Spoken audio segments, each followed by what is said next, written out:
Hi friends, welcome back to my channel. ఈరోజు వచ్చేసి చేపల పులుసు అయితే చేస్తున్నాను. చూసారు కదా, చిక్కగా.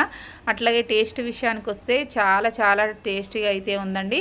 అట్లాగే కర్రీ కూడా చాలా ఈజీగా ఫాస్ట్గా అయిపోతుంది. ఇప్పుడైతే నెక్స్ట్ వీడియోలోకి అయితే వెళ్ళిపోదాము, పదండి. చేపల్ని బాగా 2-3 సార్లు అయితే కడిగి పెట్టుకోవాలి. కడిగి పెట్టుకున్న తర్వాత దీంట్లోకి నేను కారము, ఉప్పు, పసుపు, నిమ్మకాయ రసం కూడా వేసి అయితే బాగా కలిపి ఒక పక్కన అయితే పెట్టుకున్నాను. ఎందుకంటే మిగతా ప్రాసెస్ చేసేలోపు అది మ్యాగ్నెట్ అయిపోతుందనమాట. ఈలోపు అయితే నేనైతే ఆనియన్స్ అయితే తీసుకొని ఫ్రై అయితే చేస్తున్నాను. పులుసు కదా, పేస్ట్ కోసం అయితే ఫ్రై చేస్తున్నాను అనమాట. కొంచెం బ్రౌన్ కలర్ వచ్చేదాకా అయితే ఫ్రై అయితే చేసుకోవాలి.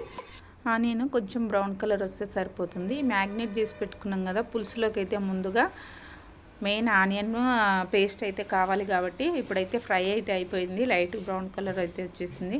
ఇప్పుడు మిక్సీ జార్లోకి అయితే వేసుకుంటున్నాను. దాంతోపాటు ఉప్పు, కారము ఒక 4-5 చెంచాల కారం అయితే వేసుకోవాలి, రుచికి సరిపడా. క్వాంటిటీ తక్కువ తినే వాళ్ళు కొంచెం తక్కువ, ఎక్కువ తినే వాళ్ళు కొంచెం ఎక్కువ. దాంట్లోనే పసుపు కూడా అయితే వేసుకుంటున్నాను. చూసారు కదా, ధనియాల పొడి, అట్లాగే జీలకర్ర, మెంతుల పొడి అన్నీ కూడా దీంట్లోనే వేస్తున్నాను. ఇష్టమైన వాళ్ళు చింతపండు కూడా దీంట్లోనే వేసి మిక్స్ అయితే పట్టుకోవచ్చు. నేనైతే పట్టట్లేదు, ఎందుకంటే ఒక్క గింజ ఉన్నా కూడా బ్లేడ్ అనేది ఇరిగిపోతుంది అనేసి నేనైతే వేయలేదు. అదే ప్యాన్లోకి అయితే ఆయిల్ అయితే వేసుకుంటున్నాను. ఒక 2-3 టేబుల్ స్పూన్ అయితే వేసుకోవాలన్నమాట. ఈ పావుతోటి నేనైతే 2-3 స్పూన్లు అయితే ఆయిల్ అయితే వేసుకుంటున్నాను. సో ఆయిల్ కొంచెం హీట్ అయిన తర్వాత మనం ముందుగా పేస్ట్ అయితే చేసి పెట్టుకున్నాం కదా, ఆ పేస్ట్ అంతా కూడా ఆయిల్లో వేసి ఫ్రై అయితే చేసుకోవాలి. ఈ చేపల పులుసు ఇలా చేయడం వల్ల చాలా టేస్టీగా ఉంటుంది. సూపర్ అంటే సూపర్గా ఉంటుంది. మీరు కూడా ఒకసారి అయితే ట్రై చేయండి.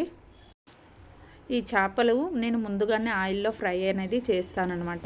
దానివల్లనే చేప అనేది చాలా టేస్టీగా ఉంటుంది. చాలా మటుకు అందరూ పులుసులో చేపలు వదులుతారు కదా, అలా కాకుండా నేనైతే ముందుగానే ఇలా ఫ్రై అయితే చేసుకున్న తర్వాత పులుసు అయితే పోస్తానన్నమాట. దీనివల్ల కర్రీ అయితే చాలా టేస్టీగా ఉంటుంది పులుసు. చూసారు కదా, దీంట్లోకి నేనైతే కొంచెం కరివేపాకు కూడా వేసుకోవాలి.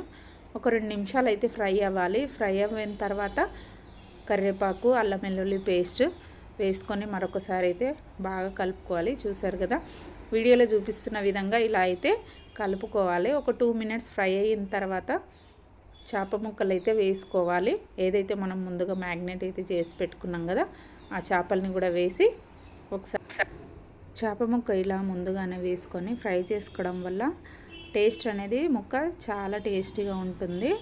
సూపర్ టేస్ట్గా ఉంటుందన్నమాట. ముక్కకు కూడా కారం, ఉప్పు అనేది పట్టుకుంటుంది బాగా.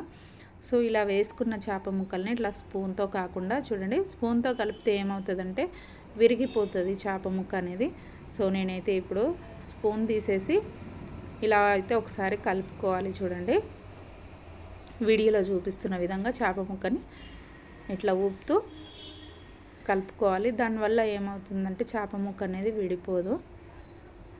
ఇలా కలుపుకున్న తర్వాత ఒక 5 మినిట్స్ అయితే మూత పెట్టేసుకోవాలి. ఒక 5 మినిట్స్ ఫ్రై అయితే సరిపోతుంది. ఇలా కలుపుకున్న తర్వాత ఒక 2 మినిట్స్ అయితే మూత పెట్టేసుకుందాము. చూసారు కదా, ఇట్లా 2 మినిట్స్ తర్వాత ఈ చేప వచ్చేసి ఫ్రెష్ చేప అండి, అందుకే ముక్క అనేది చాలా గట్టిగా ఉంటుంది, విడిపోదన్నమాట. ఇప్పుడు మూత తీసైతే రివర్స్లో ఇంకోసారి అయితే అన్ని చేప ముక్కల్ని రివర్స్లోకి వేద్దాము. ఇట్లా వేసిన తర్వాత మళ్ళీ ఒక 2 మినిట్స్ అయితే ఫ్రై చేసుకుంటే సరిపోతుంది. 2 సైడ్స్ అనేది ఫ్రై అయితే చేసుకోవాలి. చూసారు కదా, ఎక్కడ కూడా ముక్క అనేది విరగట్లేదు. అదే బతికిన చేప తీసుకుంటే మాత్రం ఇట్లాగే స్ట్రాంగ్గా ఉంటుంది ఫిష్ ముక్క. చచ్చిపోయిన చేప తీసుకుంటే కనుక ముక్క అనేది విరిగిపోతుంది. ఇట్లా అన్ని ఫిష్ ముక్కల్ని రివర్స్లోకి అయితే వేసుకున్న తర్వాత చూడండి, ఇంకో 2 మినిట్స్ అయితే మూత పెట్టేసుకుందాము. రివర్స్ కూడా ఫ్రై అవ్వాలి కదా. ఒక 2 మినిట్స్ తర్వాత అయితే ఇప్పుడు మూత తీసి అయితే చూద్దాము. సో ఫ్రై అయిపోయింది. ఇప్పుడైతే నేను పులుసు అయితే పోస్తున్నాను. రుచికి సరిపడా పులుసు అయితే తీసుకున్నానండి నేను. చింతపండు రసము, ఇది నల్ల చింతపండు, టేస్ట్ అనేది చాలా బాగుంటుంది. చూసారు కదా, కొంచెమే చింతపండు రసం అయితే, ఈ కప్పు చింతపండు రసం అయితే పోసి దానికి తగ్గినన్ని నీళ్ళు కూడా పోసుకుంటున్నాను నేను, నాకు సరిపడా. ఒకసారి అయితే ఇలా కలుపుకోవాలి. చూసారు కదా, స్పూన్ అనేది యూజ్ చేయకూడదు. ఇలా మిక్స్ చేసుకున్న తర్వాత మరికొన్ని వాటర్, ఇప్పుడు పేస్ట్ అయితే పట్టుకున్నాం కదా, దాంట్లో అది కడిగైతే వాటర్ పోస్తున్నాను. ఈ వాటర్ అయితే క్వాంటిటీ సరిపోతుందండి. నాకు ఎక్కువ పులుసు చిక్కగానే ఉండాలి కాబట్టి నేనైతే తక్కువనే వాటర్ పోసుకున్నాను. చూసారు కదా, ఈ గ్రేవీ అనేది సరిపోతుంది ఈ చిక్కదనము. సో అంతేనండి, ఒక 5 మినిట్స్ ఉడికితే సరిపోతుంది. ఫిష్ ముక్క చూడండి ఎంత స్ట్రాంగ్గా గట్టిగా ఉందో. అంతేనండి. ఈ వీడియో కనుక మీకు నచ్చినట్లయితే లైక్ చేయండి, షేర్ చేయండి, అలాగే సబ్స్క్రైబ్ చేసుకోండి.